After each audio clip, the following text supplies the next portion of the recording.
What is up, y'all? This is Isba here to give you his review of WWE Summerslam. Summerslam happened.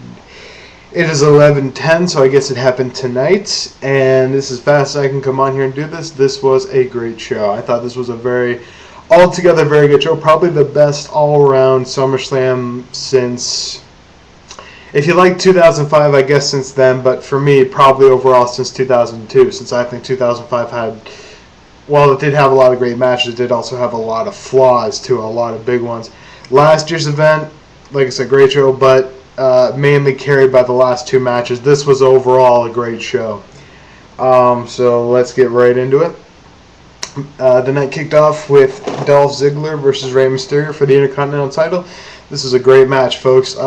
Despite the very clear botch at the start of the match when Rey tried to go for Hurricane Rana, then sort of slipped off. I don't know what it is with him in that move over the past couple of years, but every time he goes for it, part of you knows that he's going to botch it, and most of the time he does. So either he needs to stop doing that move, just like not a regular Hurricane Run, but like when he jumps off the top rope and tries to catch someone in it, like it happened with Edge, it's happened with Chavo Guerrero, it's like with Dolph, even with Jericho, right? So I don't know what it is, but he needs to get a little more up on that move. Anyway, that was just a slight malfunction. This was altogether a great match, though. It had an awesome pace to it.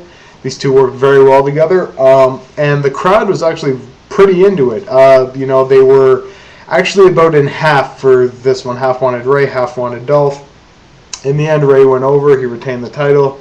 Like I said, overall, very good match. It looks as if they do want to put the belt on Dolph, but this is probably going to be one of those, he doesn't win it, then a few matches down the line, he finally wins it. So I do like that formula, but hopefully it does lead to something, and hopefully it's not just Dolph getting squashed over and over again. But anyway, very good match, 3 1/2 stars. Up next was MVP versus Jack Swagger.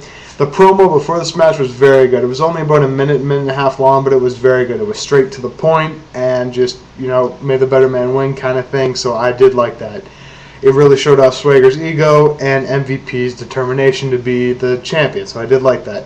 The match overall was criminally short. They could have cut out Khali and Kane and give their 5 minutes to this match. This match was good, damn good for what it was, but it was like 5-6 minutes long, so should have gone on longer than it did, but like I said, overall it was pretty good for what it was. MVP in the end hits the sick boot in the corner, then the Playmaker gets the win, but the match flowed very nicely. There was no real boring part. The crowd wasn't as into it as they should have been. They were actually kind of dead for MVP, which I didn't like, since that's going to send the wrong message to the WWE not to push him. But anyway, just overall damn good match, but like I said, criminally short. I'll go 2 stars. I'll go maybe 2 1/4 stars. So yeah, around that area.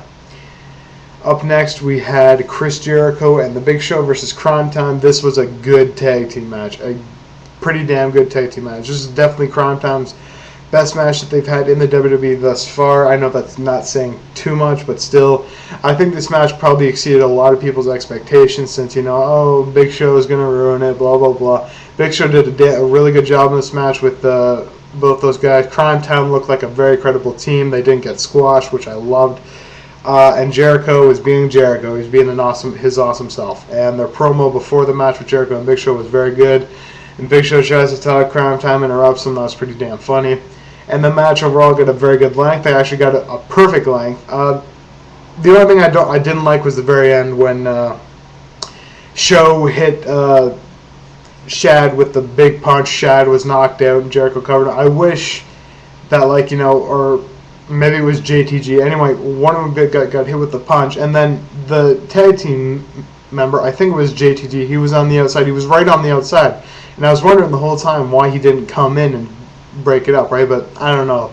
Maybe the camera guy missed Big Show throwing him into the post or something like that. But anyway, overall, good match. I give it 3 stars on the dot. This is very well worked, and I actually do want to see some rematches and maybe Time getting the belts. My tag team title match for WrestleMania 26, I want Time versus the Hart Foundation. And I don't know, if Time still hasn't had the tag team belts by then, I want them to win them there, or maybe the Hart Foundation, that's when they win the big one. So, yeah. Anyway, that's a bit of a ways away. So, yep, good match. Up next was Kane versus Khali. I'm not going to get too much into this. This is exactly what you thought it would be. Pretty painful, pretty bad. It was a little better than WrestleMania 23, but that's definitely not saying a lot. The build-up to this match, I think, was pretty well worked. About as well worked as they could have done. The whole thing about that translator being his brother and stuff like that, I didn't get that. I didn't like that. But overall, it worked pretty well. The match itself was pretty shitty, pretty boring, pretty flat. The crowd wasn't really into it. The parts they were beating on each other were laughably bad, honestly. And Kane needs to be put to better use. I'm sorry, he has to. I still think he's pretty underrated here, but I'll give the match, I guess I'll go a quarter of a star, maybe half a star, in between there. Still wasn't very good. Nothing you'd have to see and shouldn't have been on the pay-per-view. If anything, should have been on the pre-show tops. So, and then up next we have DX, the returning DX for the 50th time, versus Legacy. Everyone thought this was going to be a squash. This was a damn effing good tag team match. Legacy looked great. They looked very credible. They didn't get squashed. This match went for, 20 minutes? Somewhere around there. And they looked like $1 million. They went out there and they shone, their stars shone, whatever that saying is. They looked great. DX looked great as always. Shawn Michaels, he looked like he never left the ring. He showed no ring rust like he never does, because Shawn Michaels is a wrestling god, period. And Triple H was his usual self, which most of the time is pretty good in the ring. So, overall, we got a great match here. Great length. The crowd was way into it the whole time, which is what I loved. DX had a great entrance on the tank. I was really into that. And I will admit I even did mark out, even though I've seen DX a million times. Over the past 3 or 4 years, I did mark out when I saw them on top of that tank. So that was pretty cool. And overall, this was a very, very good match. I give this 3 3/4 stars. It's a very well worked tag team match. And the ending with the sweet chin music literally out of nowhere was very good too. So yes. Up next, we have the ECW Championship match, Christian versus William Regal. Yet again, the ECW title match at SummerSlam gets less than 30 seconds, right? This one was like 10 seconds tops, because all Christian did was hit the kill switch, get the 1, 2, 3. Now, I do like the way that this is being set up, and because next month's pay-per-view is Breaking Point, which is for the main event match is all submission. So for the ECW title match, they're obviously going to have Regal versus Christian, and they're going to build this. If they do it the right way, they'll build it up on ECW, where Regal's like, yes, you did pin me, but at Breaking Point, you're not going to be able to pin me because you're going to have to make me submit, and you don't know how to make people submit because you don't have a submission finisher. So I think this would lead to a great match between these two at Breaking Point. I still would have loved to have seen a great match tonight. Didn't happen, since they probably looked at the clock and said, oh shit, we're going to be strapped for time, so they gave them 10 seconds to do it. So it's good storyline-wise, but like I said, I wish I would have seen a match. This gets an NA, since there really wasn't much to grade. So next up was John Cena versus Randy Orton. Now this match is going to get a lot of love and a lot of hate, so it depends on which if you like it or you didn't like it. I'm sort of in the middle somewhere. This is a very good, well-worked match. It was stopped 4 different times. It was stopped for a disqualification, for a count-out, for a roll-up using the ropes, and then it finally ended clean. And every time the match was restarted, because this whole thing is still going with Vince and Orton, where Vince wants the belt off of Orton, which has been going along slow, but still it worked out to its advantage. It worked out very well.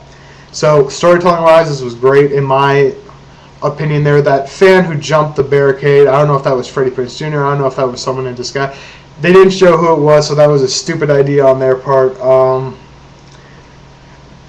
Match overall, like I said, was very good. The crowd was really into it. They really want to see Cena get his ass kicked, and he did, since he failed on 4 separate times to win the belt, which is obviously going to lead to a rematch at Breaking Point, since Cena's going to, he has the STF, so he's going to be the only submission kind of guy in the match. I think the match was good. I give it 3 1/4 stars. Nothing to write home about, but nothing bad at the same time. And we have the TLC match for the main event, Jeff Hardy versus CM Punk. Excellent match. Excellent, well worked. They didn't rely on, they had a lot of spots, a lot of memorable points, but they had a lot of great shit in the match. Stiff stuff. Very well done. I hope to God this is not Jeff Hardy's last time in the WWE, but if it is, he went out with a bang. And Undertaker is back, feuding with Punk. Fucking A. 4 1/4.